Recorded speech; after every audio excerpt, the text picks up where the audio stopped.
Jacó e Esaú, irmãos do Cristo.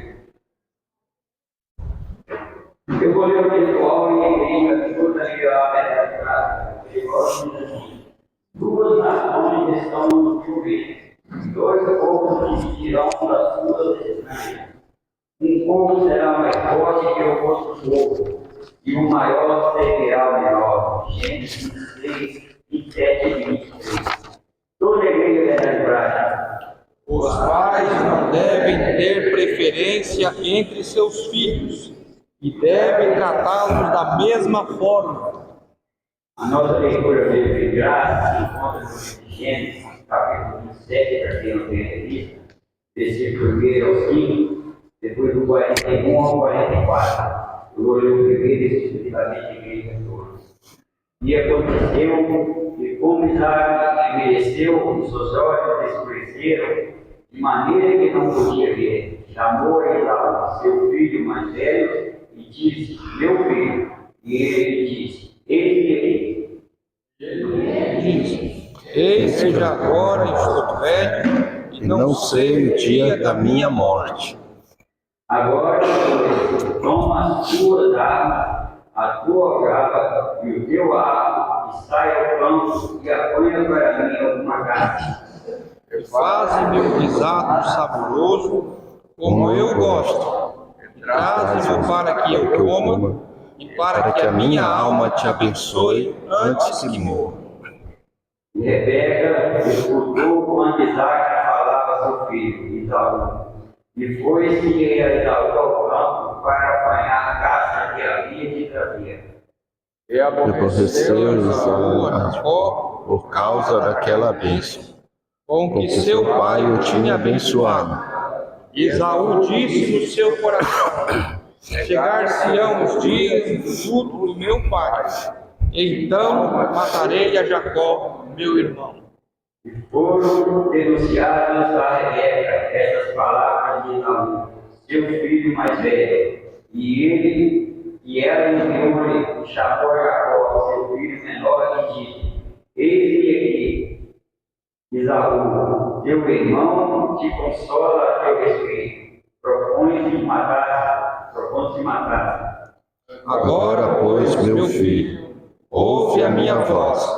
Levanta-te e acolhe-te a Labão, meu irmão, em Harã. E mora com ele alguns dias, até que faça o rosto do teu irmão. Respeita uma história para ele. Maravilhoso, querido Deus, Pai mágico, estamos aqui na tua presença de mim. Nesse dia maravilhoso, nós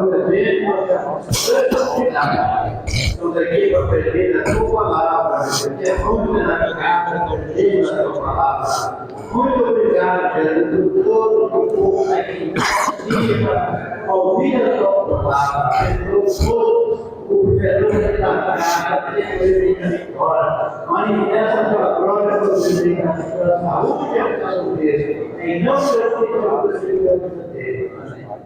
Amém. Professor, é com toda liberdade também, né? Não precisa, não. Seja bem-vindo. Obrigado. Pode ser gostar também. Obrigado.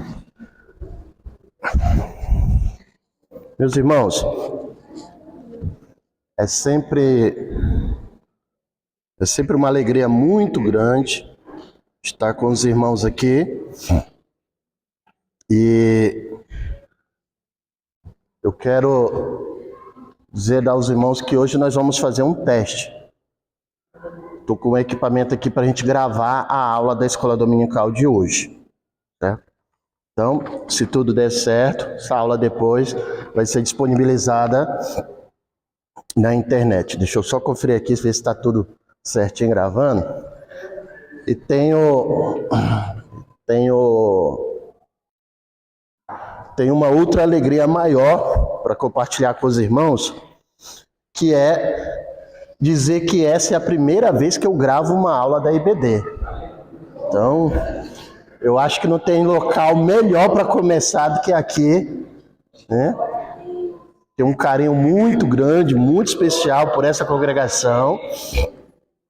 E fico muito feliz, espero que esse teste dê certo e que depois a gente coloque isso lá na internet para ficar registrado. A nossa aula, ela tem a finalidade de falar, a nossa revista toda tem a finalidade de falar sobre homens que deixaram uma história. Homens que deixaram um legado. Legado é a sua história depois que você morre. Legado é o que as pessoas falam de você. E aí nós temos hoje uma tarefa difícil.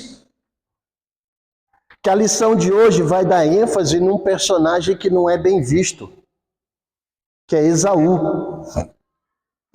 A Bíblia fala que Abraão sai da sua terra, Abraão já era casado, sai da sua terra para atender a uma ordem de Deus. E nesse trajeto, entre sair da sua terra e obedecer à ordem de Deus, várias situações acontecem. E Deus olha para Abraão e fala assim: Abraão, eu vou te dar um filho. Só que a esposa de Abraão era estéril, ela não poderia ter filhos. Mas, por promessa de Deus, Sara engravida e dá a Abraão um filho, que coloca-se o nome de Isaac. Isaac é um personagem tranquilo dentro do texto bíblico. Não há muitas coisas para falar sobre Isaac.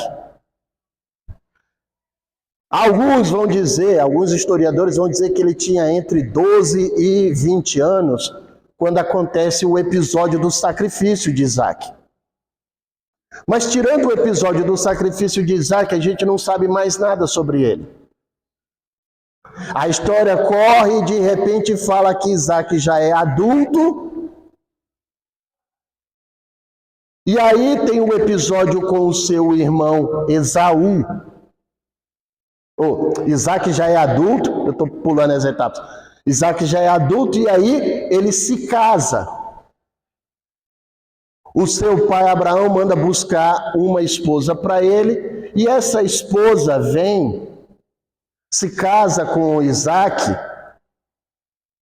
e Isaac agora espera ter um filho, mas a sua esposa também é estéril.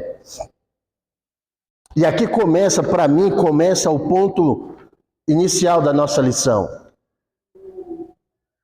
A Bíblia vai dizer que Isaac tinha 40 anos quando se casou com Rebeca. E por 20 anos, ele orou ao Senhor pedindo um filho. 20 anos. E o que me chama a atenção aqui, irmãos, é que toda a narrativa que a gente conhece é sempre a mulher, a esposa, pedindo para ser mãe. Mas aqui é diferente. Isaac sabia da promessa que Deus tinha dado a seu pai, e que com a morte de seu pai, essa promessa agora era a sua herança. Ao morrer, Abraão não deixa só riquezas para Isaac, mas deixa também a promessa de que da descendência dele viriam muitas nações. Mas o que você faz quando a promessa demora? O que a gente faz quando a promessa demora? Isaac orou. Orou por 20 anos. E o texto bíblico vai dizer que quando ele tinha 60 anos, Rebeca engravida. E não só de um filho, mas de 2. E agora é que entra um grande problema que tem dentro do meio da igreja. A gestação já não era muito fácil. O texto bíblico vai registrar que os dois meninos, já dentro da barriga da mãe, brigavam. Não era uma gestação tranquila. Rebeca tinha um desconforto muito grande na sua gestação. Por mais que não houvesse os recursos da medicina que nós temos hoje, Rebeca sabia que não tinha alguma coisa certa ali. Tinha alguma coisa errada. E ela vai se consultar a Deus, ela vai perguntar para Deus. E aí nessa consulta com Deus, Deus responde a ela dizendo assim: realmente, são duas crianças que você tem dentro do seu ventre. Duas crianças e um está brigando com o outro. Por quê? Porque já é o prenúncio de como será a vida deles. O mais novo será senhor do mais velho. Há uma situação a gente aprender aqui, irmãos. Eu sou nascido e criado no Evangelho.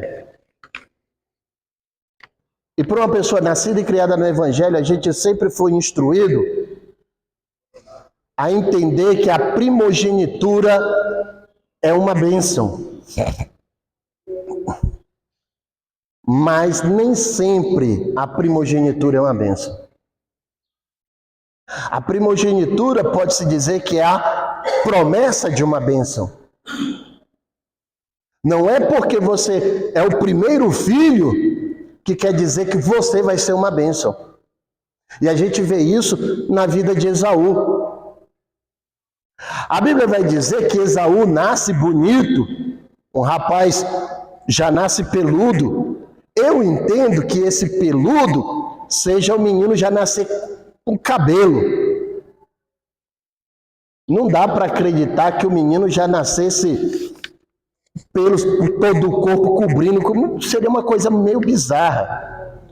O natural de um bebezinho nascer é carequinha, né? Então, quando nasce com cabelo, a gente fala, nasceu peludo. E detalhe, algumas versões bíblicas e alguns historiadores vão dizer que ele era ruivo. Então, imagina, que coisa linda, um bebezinho nasce já cabeludo e ruivo. Ele recebe o nome de Esaú. Por quê? Porque era peludo e ruivo. Mas acontece um fato interessante. Ao sair do ventre, Esaú não sai sozinho. Na hora que sai, passa a cabeça, passa o tronco, que vai saindo as perninhas do Esaú, vem junto uma mãozinha. É a mãozinha do seu irmão. O parto acontece, mas pelo fato dele ter saído agarrado ao calcanhar do seu irmão, ele recebe o nome de Jacó. E aí vale enfatizar aqui, irmãos, Jacó não significa enganador, como muita gente fala. Eu mesmo já vi muito pregador subir ao púlpito, pegar o microfone e falar que o significado do nome Jacó é enganador, mas não é verdade. Jacó significa aquele que segura o calcanhar do irmão. Não tem nada a ver com enganador. Por mais que Jacó tenha usado do artifício do engano depois de nascido, mas isso não caracteriza o seu nome. O seu nome nada tem a ver com o engano. O seu nome nada tem a ver com trapaça. E é bom a gente lembrar disso, irmãos, porque muitas vezes a gente passa essa informação para frente, colocando uma situação que não é verdadeira. Eu já vi gente querendo colocar no filho o nome de Jacó e o outro diga, não, rapaz, Jacó é enganador, você vai dizer que seu filho é enganador a vida toda? Não é assim que funciona. A Bíblia, ela vai nos dar o significado de Jacó como aquele que segura o calcanhar do seu irmão. Imagina você, irmã, esperar 20 anos por ser mãe, para ser mãe, e na hora que você é mãe, descobre que o menino vai ser enganador. Não tem alegria nisso. Não tem prazer. Sara e Rebeca eram estéreis. Sara dá à luz por causa de uma promessa de Deus. Rebeca vai dar à luz por causa da oração. A oração, ela é um eficiente remédio para a vida cristã. Na sexta-feira eu estive participando de um programa de rádio e o tema da oração foi Tiago 5, 16, 17, que fala que Elias era um homem sujeito às mesmas paixões que a gente, mas Elias orou e o fogo caiu do céu. Elias orou e não houve chuva sobre a face da terra. Para fazer um paralelo aqui, para explicar o poder da oração, não há registro de que a palavra de Deus tenha vindo até Elias e tenha dito assim: Elias, vai até o rei Acabe e diz que segundo a tua palavra não vai chover. Não, simplesmente Elias levantou e disse assim: olha, não vai chover, pronto, para que Acabe saiba quem é Deus, não vai chover até que eu diga que vai chover novamente. 1 Reis, capítulo 17, vai contar essa história. Do versículo 1 e versículo 2, conta dessa atitude atrevida de Elias. No versículo 3, começa dizendo assim: veio a palavra de Deus para Elias, dizendo, vai para o ribeiro de Querite. É engraçado que quando a palavra de Deus vem sobre Elias, não recrimina Elias pelo que ele tinha falado. A oração de Elias é respeitada, o que me faz entender, irmãos, que mesmo que a gente não queira, a oração ela tem um poder. E o crente que ora tem uma intimidade maior com Deus. O crente que ora tem o favor de Deus. O crente que ora, ele não precisa estar orando para saber qual é a vontade de Deus. O fato da oração já ser um aspecto de intimidade, já liga ele com Deus e ele já sabe o que Deus quer. E quem ora tem favores da parte de Deus.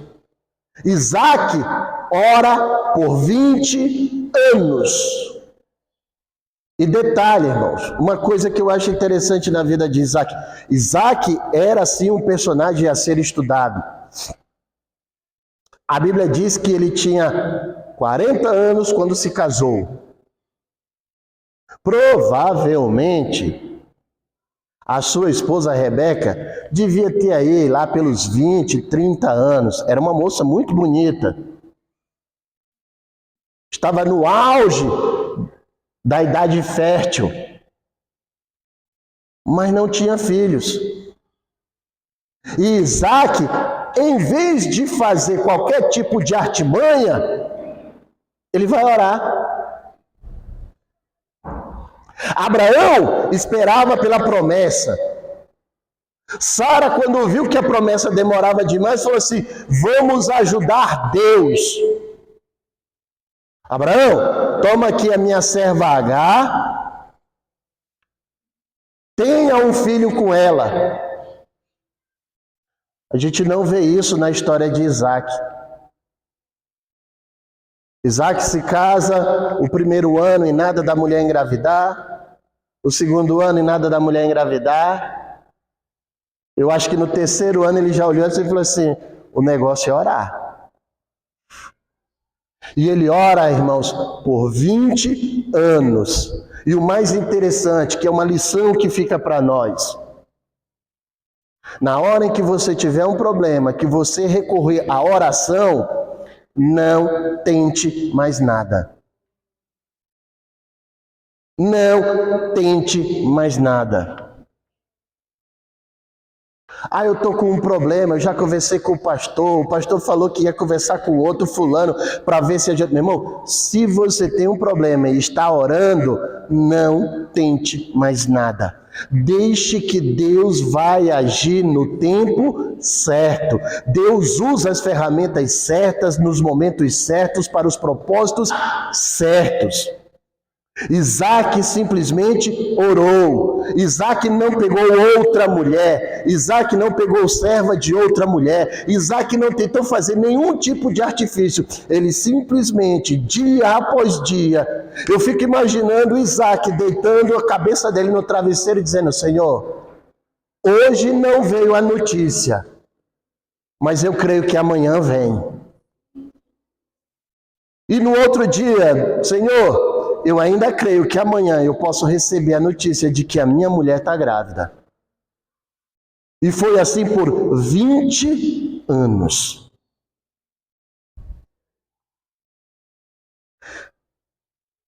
$20 anos para receber a notícia de que a mulher está grávida. Naquela época não tinha como saber se ia ser menino, se ia ser menina, se ia ser 1, se ia ser 5.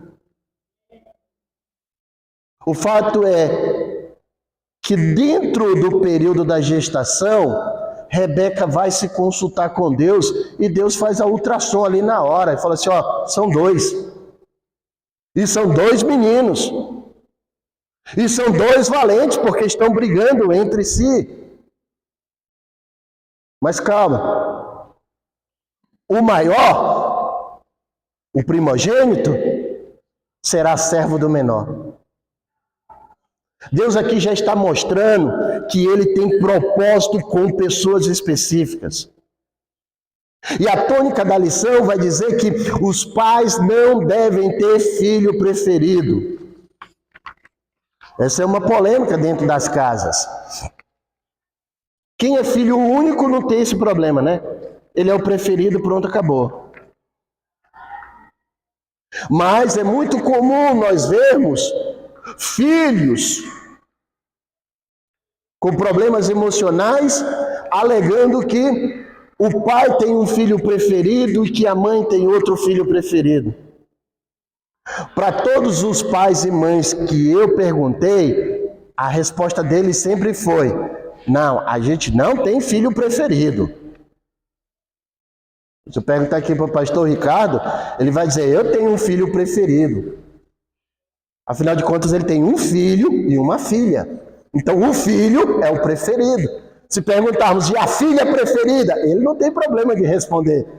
A filha preferida é a única filha que ele tem. Mas é engraçado que todo pai, toda mãe vai dizer que não tem filho preferido. Mas as atitudes dos pais vão demonstrar que às vezes isso não é tão verdade quanto pensam. E eu quero convidar vocês a fazer uma análise sobre a vida de Esaú. Sobre Esaú eu quero falar hoje. Esaú é o primogênito. Então, quando são crianças ali, dá pra gente ir controlando as duas crianças sem meio que muita preferência. Mas quando começa a entrar ali pela adolescência, já começa algumas situações diferentes. Os gostos começam a entrar. Tem filho que tem um comportamento, tem filho que tem outro comportamento. Vou dizer para vocês, na minha casa somos 3 filhos vivos, né? 3 nascidos vivos. Um morreu com 30 dias de nascido.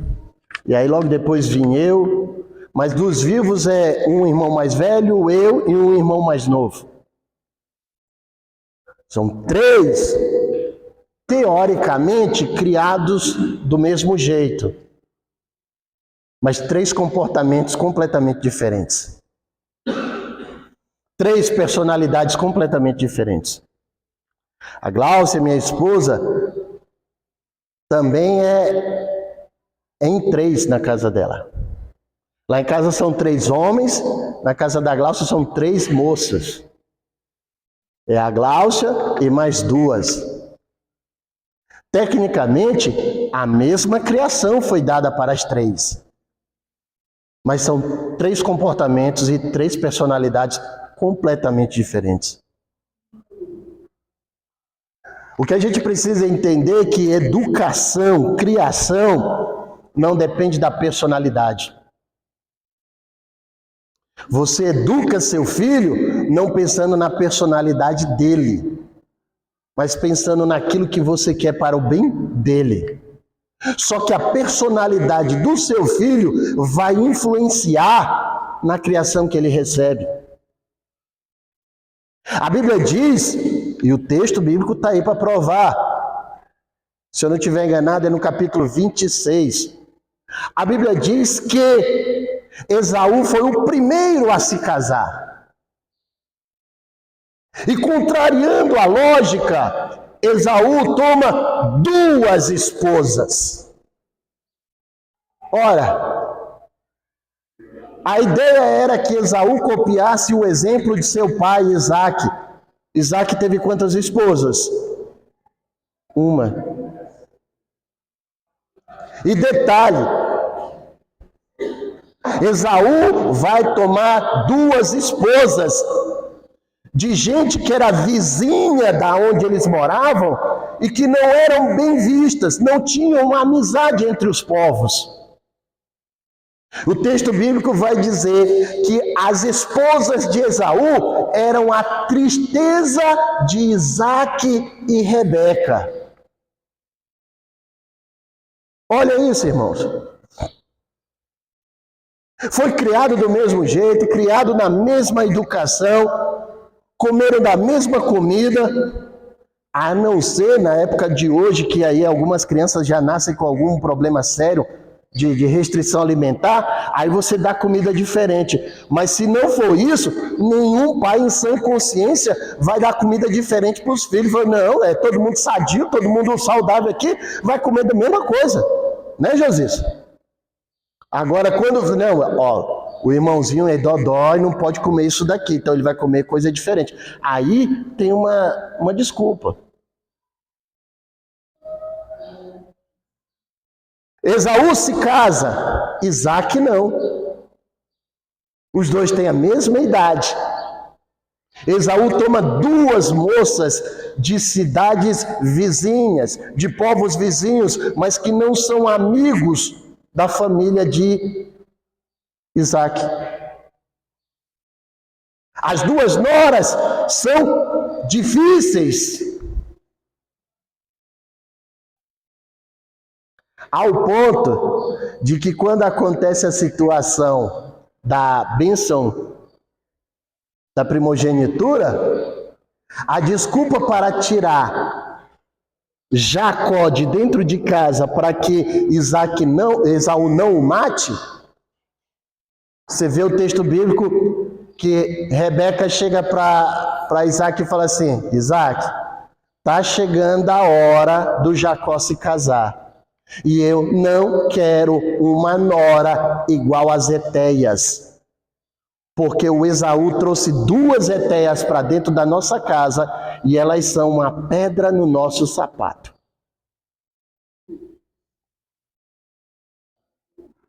Olha que a história parece um pouquinho diferente, né?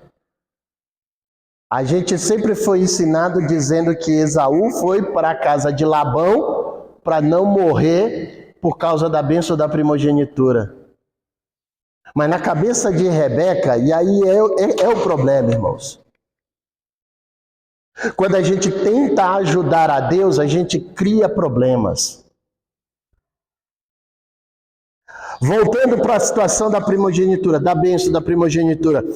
Isaque tinha o seu filho preferido. Talvez por afinidade, talvez por gostar de coisas que o pai gostasse, Esaú era mais ligado ao pai. E o texto bíblico vai dizer isso.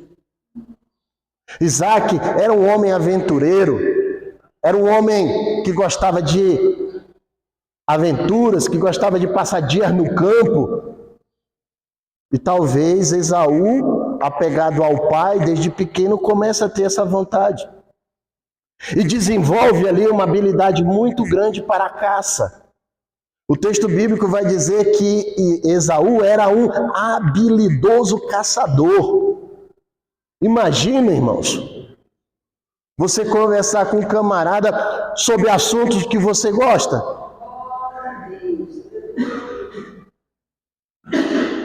Imagina, você tem 2 filhos, um gosta das mesmas coisas que você e o outro não gosta das mesmas coisas que você.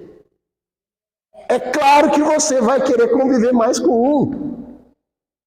Só que o texto bíblico está nos chamando a atenção de que essa não deve ser a atitude que o pai deve fazer. As preferências dos filhos não devem interferir na criação dos filhos. Se você gosta de pescar e um dos seus filhos não gosta de pescar, então você tem que se virar nos 30 e achar uma forma de passar mais tempo com aquele filho que não gosta de pescar. Ah, mas eu não tenho tempo. Arranje. Porque um dos maiores problemas da sociedade hoje é a educação falha que tiveram. Um grande problema que a nossa igreja enfrenta hoje é sobre a educação de filhos, principalmente sobre o papel do pai dentro da família. É muito comum, irmãos, não deveria ser, mas é muito comum, já foi só lá no mundo, mas está começando a virar muito comum dentro da igreja, nós recebemos mães solo. Muitas pessoas que tentam criar os seus filhos sem a figura de um pai. Esse é um problema sério, um problema grave. O pai não é importante só na concepção da criança. O pai é importante na criação. Por quê? Porque a figura que nós temos de Deus é a figura de um pai. Já há um número muito grande de pessoas dentro da igreja que não conseguem se relacionar com Deus por causa que não tem a figura de um pai para saber como é que se comporta diante de um pai. Eu sei de relatos de um cidadão que é complexadíssimo por causa disso. Ele prega muito bem, ele estuda muito bem, ele tem uma vida devocional muito boa, mas ele não consegue olhar para Deus e chamá-lo de pai, porque não teve a figura de um pai quando criança. Ele não sabe se comportar como um filho. E a figura do pai é primordial para a criança. Ah, mas eu só tenho filhas. Não interessa. Meninos ou meninas precisam da figura do pai. O pai tem que estar presente. E não é só com aqueles filhos que gostam das mesmas coisas que o pai gosta. O primeiro erro que nós identificamos aqui na história dessa lição é que Esaú era privilegiado por Isaac. Ora, eu até, não é querendo passar pano, mas eu até entendo a posição da Rebeca. Se o Esaú é o privilegiado do pai, eu vou privilegiar o mais novo. Sobrou o que para a mãe? Deixar o filho de escanteio também? Não. Só que olha, irmãos, como nem sempre estar apegado ao pai vai ser uma coisa boa. Lembra que eu falei aqui da educação, da personalidade? Hebreus 12, 14. Alguém abra a Bíblia, por favor. Hebreus 12, 14. Se eu não estiver enganado, é 12, 14. Olha o que o texto bíblico vai dizer. Quem achou? Não, não é esse não. 12? 12, 14. E a paz com toda a santificação. Não. Vai dizer assim, Esaú era profano. 16, 12, 16 e 17. Ninguém seja fornicador, profano, como manjar, vender o seu direito de porventura. Porque bem sabeis, querendo ele ainda depois de herdar a bênção, rejeitado. Se não achou lugar de arrependimento, ainda que com lágrimas. Tem uma versão bíblica que vai dizer assim: ninguém seja perverso. Ninguém seja perverso e profano como Esaú. Vamos analisar um pouquinho a atitude de Esaú. Terceiro, ninguém seja Devasso. como Isaú, que por uma refeição desceu seu peito. Devasso, profano, perverso, fornicador. São palavras que a gente não vê sendo usadas para Jacó. É engraçado que Jacó é o trapaceiro, Jacó é o enrolão, Jacó é o enganador, Jacó é o usurpador. Mas essas palavras cabem bem com o Esaú. O texto bíblico não vai chamar Jacó de profano, não vai chamar Jacó de devasso, não vai chamar Jacó de ovelha negra da família, não vai chamar Jacó de problema. A personalidade de Esaú já estava definida. Por mais que o pai queira ensinar a criança no caminho que ela deve andar, ela tem uma personalidadezinha ali que vai dar problema.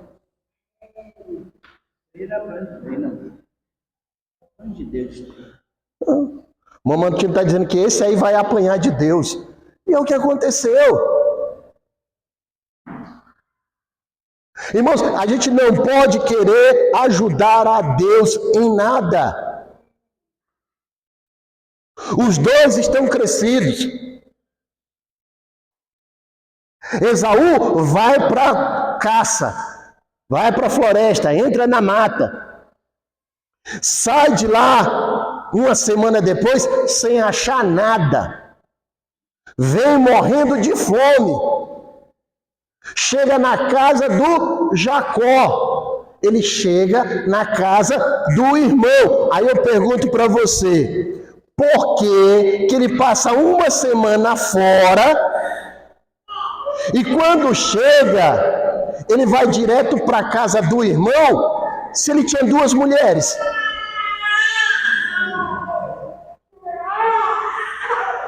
Hã? Por que ele vai para a casa do irmão se ele tinha duas mulheres? Olha a análise que eu faço sobre a vida de Esaú. Ele era tão bom marido que se ele passasse uma semana fora de casa, nenhuma das duas mulheres queria ele. Ele foi para a casa do irmão e ele, sabendo que o irmão cozinhava muito bem e morrendo de fome, ele chega e fala assim: Jacó, dá um prato de comida aí. E aí Jacó, talvez, não estou de brincadeira, fala assim: ele é profano. Ele não valoriza as coisas de Deus. Eu te dou, mas você vai me passar o direito da primogenitura. Qual é a resposta de Esaú para isso, irmãos? A resposta de Esaú é exatamente o que a irmã Eva falou agora. É um desprezo. Desprezo, irmãos. Ser profano é aquela pessoa que não dá valor para as coisas de Deus. Não é só, eu não vou ser crente, não. O problema não é chegar e falar assim: eu não quero ser crente. O negócio é: de que me serve esse negócio de ser crente? A primogenitura, irmãos, era a promessa da bênção de Deus. E com fome, olha só como o homem é perigoso quando está com os seus instintos carnais aflorados. Ainda ontem, eu ouvi da Gláucia, saiu da boca da Gláucia, estávamos no local jantando, aí um camarada falou assim, eu não sei você, mas quando eu estou com fome eu mudo o comportamento. A Gláucia falou assim, esse aqui, aí apontou para mim e falou assim, esse aqui vira um Tiranossauro Rex. Uma vez saiu dessa boca, irmãos, que diz que glorifica a Deus.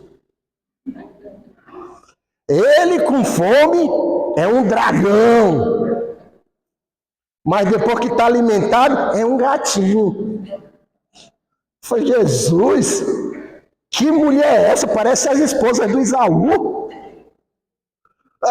Irmãos, ali é o exemplo claro. Esaú não tinha nada de espiritual dentro dele. Ele não cultivava um relacionamento espiritual com Deus. Esaú é o exemplo claro do crente que só se alimenta das coisas materiais. De que me serve essa primogenitura? Estou morrendo de fome. Ninguém obrigou ele. Vendo isso, Jacó lhe dá o prato de comida. A Bíblia diz que ele comeu, que se fartou e foi para sua casa. É engraçado, né? Que ele tinha 2 mulheres, mas ele se farta na casa do irmão. O que eu aprendo aqui, irmãos, é que você até pode ter parentes que se dizem crentes, mas eles só se satisfazem quando estão na sua companhia.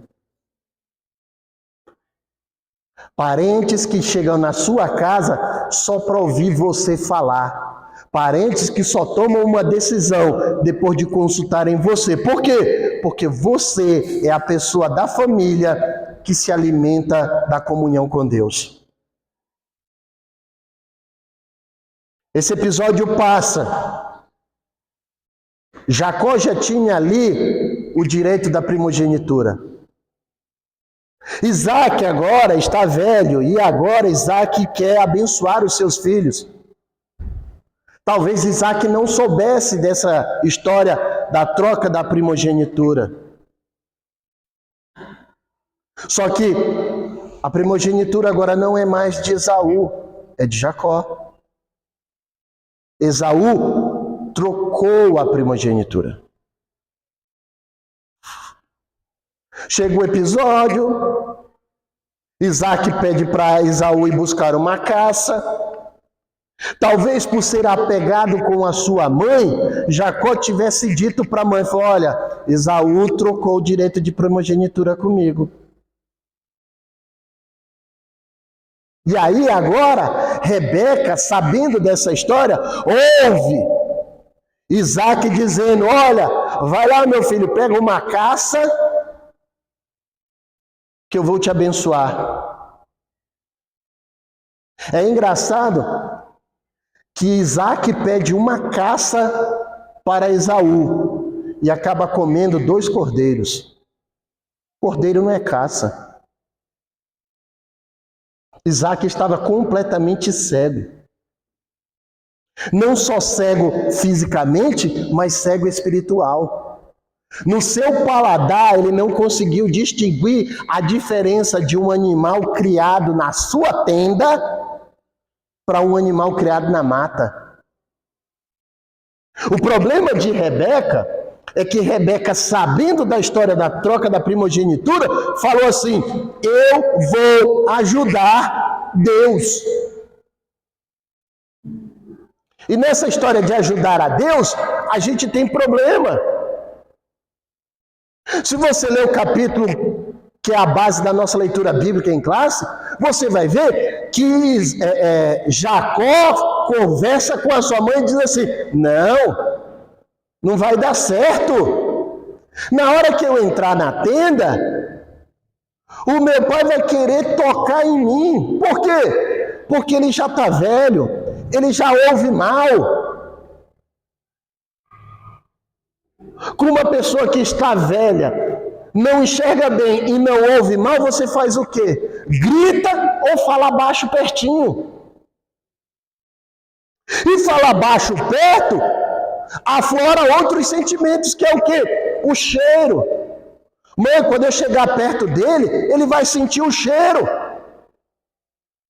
Esaú tinha o cheiro da mata, Jacó tinha o cheiro da casa.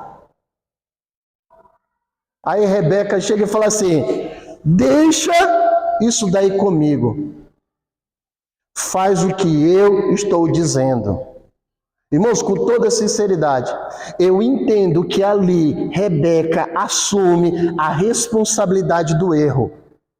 Então eu não posso dizer que foi Jacó quem enganou. Quem enganou foi Rebeca. Se Rebeca não toma essa atitude, com certeza Esaú voltaria, faria o guisado lá da caça, entregaria para Isaac, mas na hora Deus falaria com Isaac dizendo: Isaac, não é Esaú a quem eu escolhi. Abençoe Esaú, mas a bênção da primogenitura é de Jacó.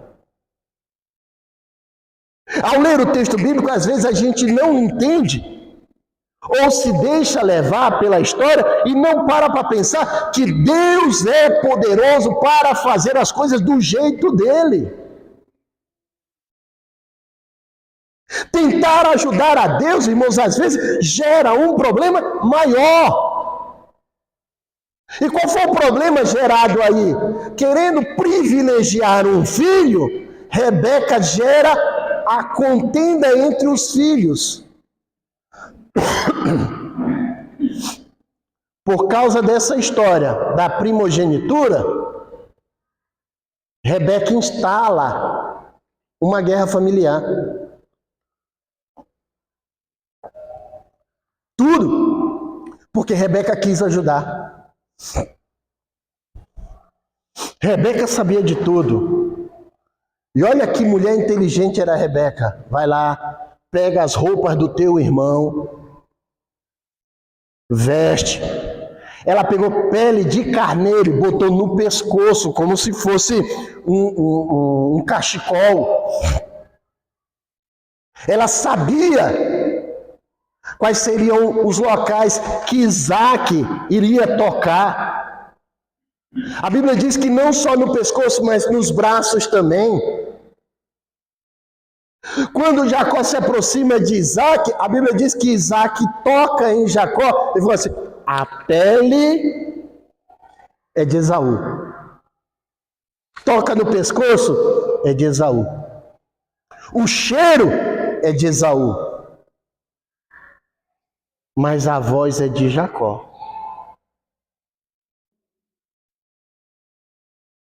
A voz é de Jacó. Tem uma coisa que eu acho fantástica. Eu acho fantástico, mas não vivi isso.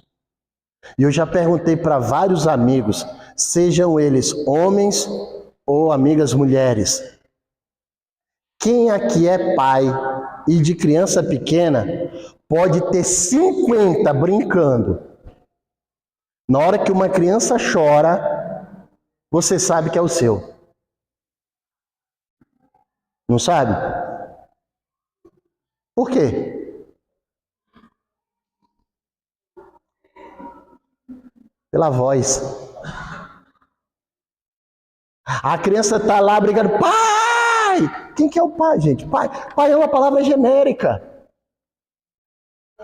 Mas eu acho maravilhoso é que no ouvido daquele pai, aquele grito não é genérico, é um grito específico.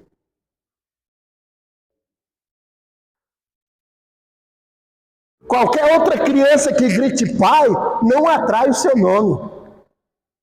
Não atrai você, não atrai seus ouvidos, mas o seu filho. E a primeira reação do pai é o quê? Olhar para saber onde é que está. A voz era de Jacó. Isaac sabia que estava abençoando Jacó. Isaac, na condição de sacerdote, de chefe da família, poderia ter dito assim: meu filho, que toda a praga do inferno recaia sobre a sua vida por estar querendo enganar o seu pai. Não vou comer da sua comida. Isaac poderia tomar essa atitude. Mas ele vai e abençoa Jacó. Por quê? Porque Deus queria a bênção para Jacó. Por quê? Porque Deus já sabia que Esaú seria perverso, que Esaú seria profano, que toda a vida de Esaú, ele sempre deixou as coisas de Deus de lado. Ele rejeita a comunhão com Deus, ele rejeita a promessa de Deus sobre a vida dele. É engraçado, irmãos, que nós vivemos uma sociedade que todo mundo quer ser filho de Deus, mas na hora de obedecer ao Pai, ninguém quer. Todo mundo quer ser filho de Deus. Ah, eu sou filho de Deus. A minha Bíblia vai dizer lá em João 1,12 que só é filho de Deus aquele que obedece às palavras de Deus. Olha como Esaú era carnal, irmãos. Esaú era tão carnal que quando ele ouve de Isaac que já tinha sido liberada a bênção da primogenitura, ele olha para Isaac e fala assim: tá, tudo bem, essa daí já foi, mas o senhor não tem uma outra bênção para me dar? O texto bíblico vai dizer isso, irmãos. Olha o problema de Esaú. Tá, essa aí da primogenitura eu já perdi mesmo, mas me dá uma bênção. Os olhos de Esaú estavam nas coisas terrenas. Naquela época, a primogenitura era o direito do filho mais velho ficar com metade das coisas do pai. Para explicar para os irmãos o quanto a primogenitura era importante. Lá em casa somos 3 homens. Se meu pai morre hoje, mesmo a minha mãe viva, o meu irmão mais velho teria direito a metade das coisas que tem no nome do meu pai. A outra metade seria dividida entre eu e o caçula. Vocês estão entendendo? Esaú não olha para a relação com Deus, Esaú não olha para a promessa de Deus, Esaú olha para os bens materiais de Isaac. A primogenitura para Isaac era: no dia que meu pai morrer, metade do que ele tem é meu. Então eu não preciso me preocupar, é só escorar, cruzar a perna, como o Ricardo fez agora ali, e esperar o velho morrer. Teve um erro maior do Jacó, oferecer o prota do nombrado, o erro maior do Jacó. Não. Saúl errou, porque tem mais, o erro maior do Jacó. Não. O diabo, ele não erra por te oferecer o pecado. Quem erra é você por aceitar. Compreende? Jacó olhou e falou assim: meu irmão despreza as coisas de Deus. Ele não dá valor para as coisas de Deus. O fato é que Esaú não queria a bênção de Deus, queria os bens de Isaac. Esaú não se preocupa com isso, por quê? Porque o lance aqui era a bênção da primogenitura. Quando essa bênção já foi entregue, ele se vira para o pai e fala assim: me dá qualquer bênção. Meu irmão, não tinha outra bênção. A bênção era um favor de Deus através da primogenitura. A bênção para a sua vida é o favor de Deus. Se você não quer o favor de Deus, então não tem nada. Esaú era profano. Profano é aquele que não dá valor às coisas sagradas. Está aí, Hebreus, nós lemos, 12:16, né? Esse eu vou guardar. 12:16. Profano. Veja para que vocês não sejam iguais a Esaú, que era profano, que não dava valor às coisas de Deus. Meu irmão, a gente luta e a gente trabalha para ter um dinheirinho, para pagar as nossas contas, mas também a gente luta e trabalha para glorificar a Deus. A nossa vida não é só trabalhar, pagar conta e trabalhar e pagar conta, não. Nesse intervalo entre pagar uma conta e trabalhar, a gente tem que glorificar a Deus.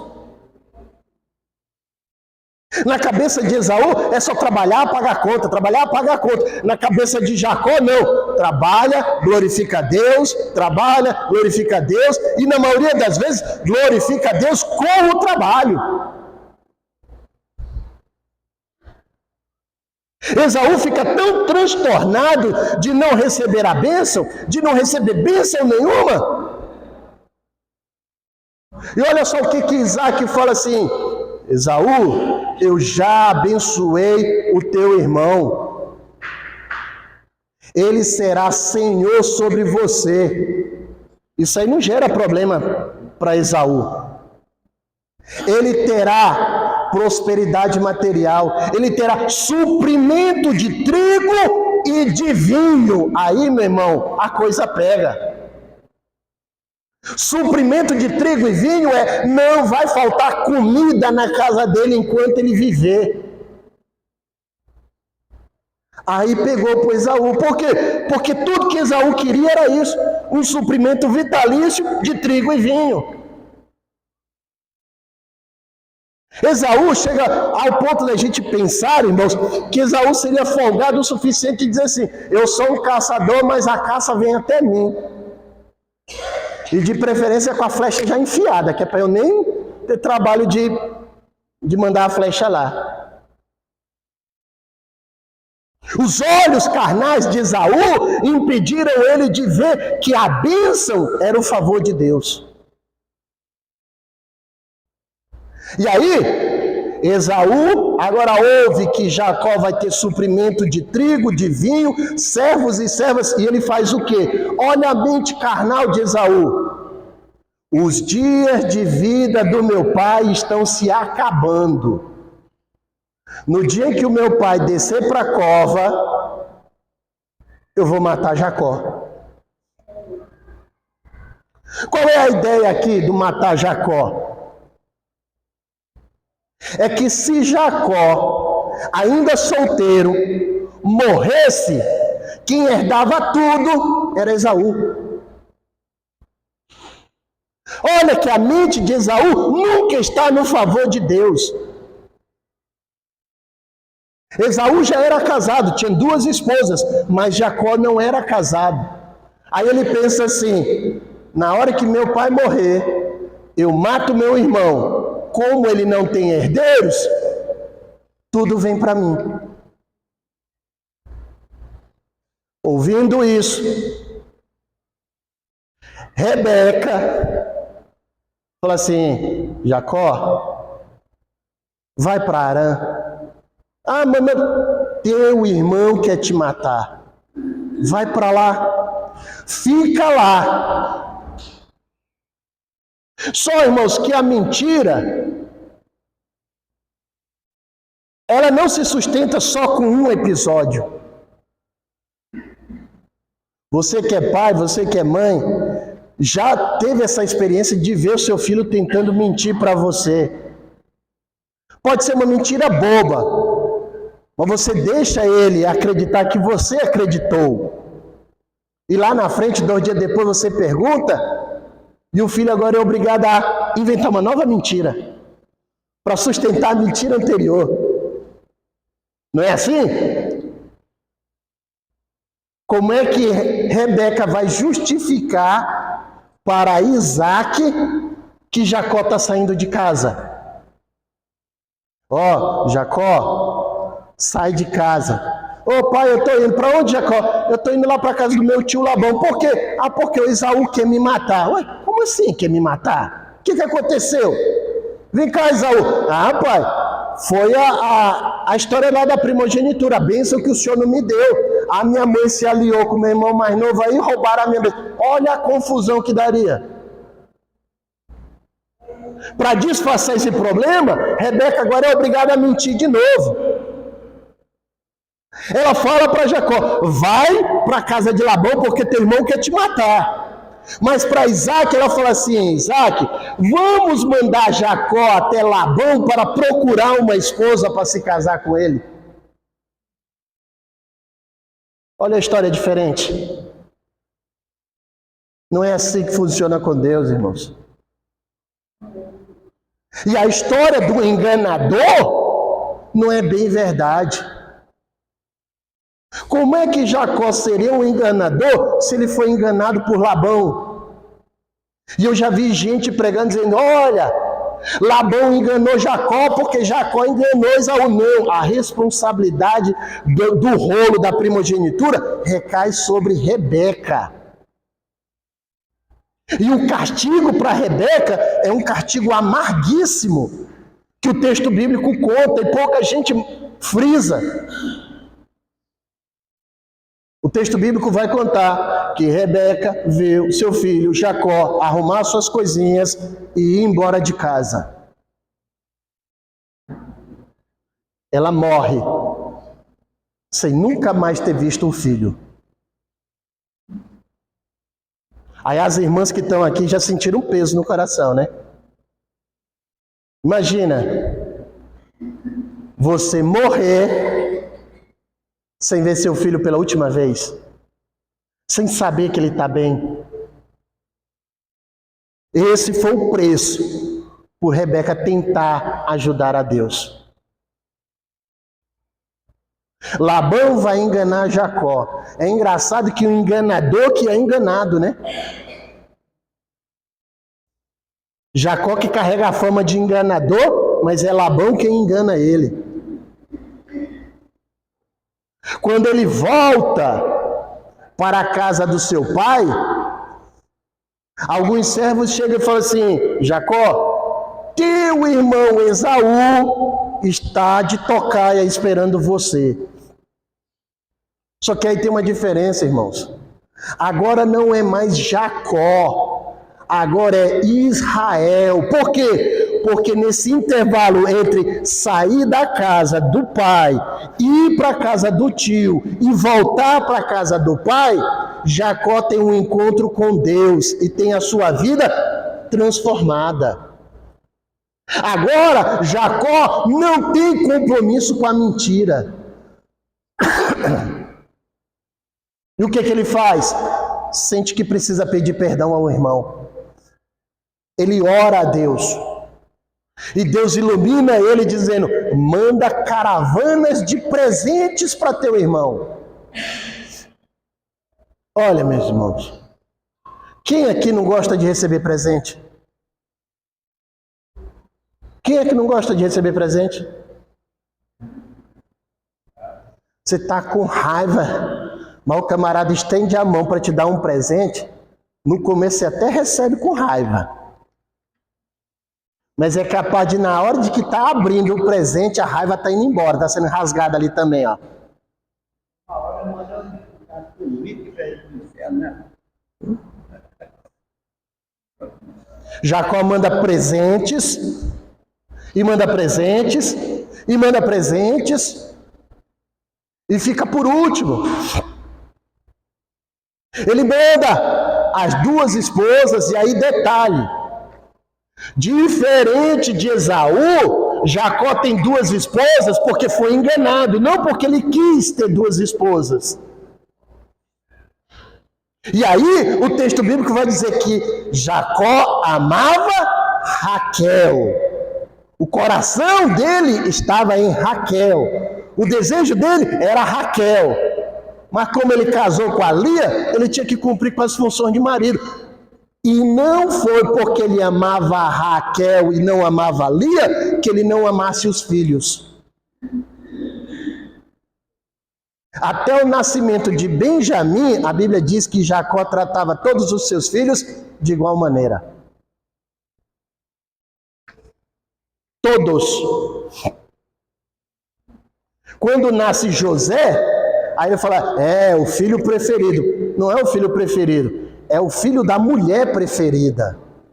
Há uma diferença.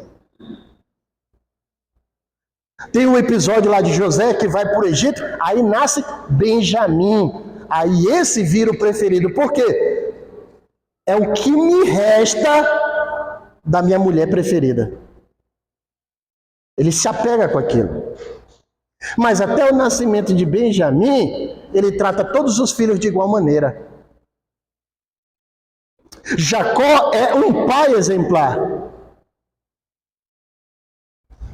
Ele manda as duas esposas atravessarem o vale para se encontrar com Esaú.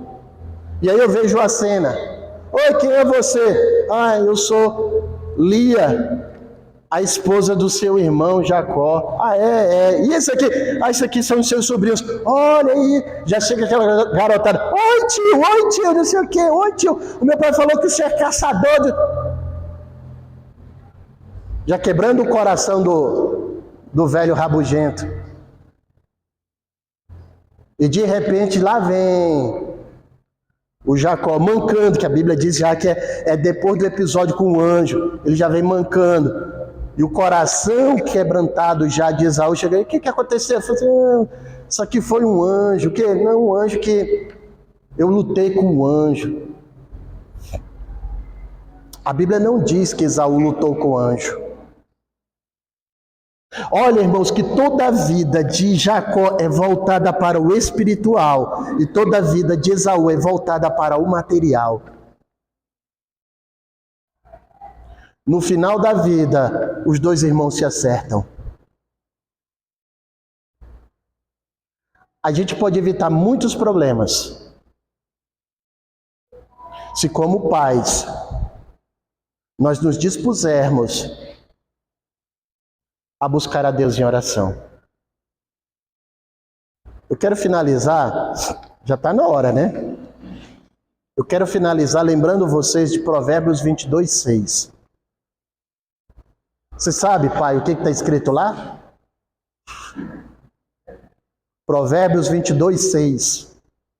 Você sabe, mãe, o que está escrito lá? Ensine o seu filho no caminho em que ele deve andar.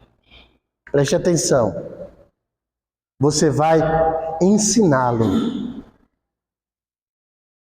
Se ele vai andar nesse caminho ou não vai andar nesse caminho, é problema dele. Se você for na cadeia, você vai encontrar lá 90% de pessoas que são filhos de cristãos. Se você perguntar para eles, esse é o caminho que seu pai lhe ensinou, que sua mãe lhe ensinou, eles vão dizer não. Eles sabem o caminho que deveriam ter andado. Não andaram por assumir a responsabilidade. Você, na qualidade de pai, na qualidade de mãe, vai ensinar.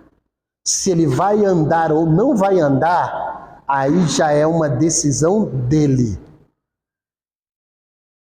O importante é que no fim da sua vida, ou no fim da vida dos seus filhos, eles tenham a condição de abrir a boca e dizer: eu estou assim porque eu quis andar nos meus próprios caminhos. Não foi assim que meu pai me ensinou.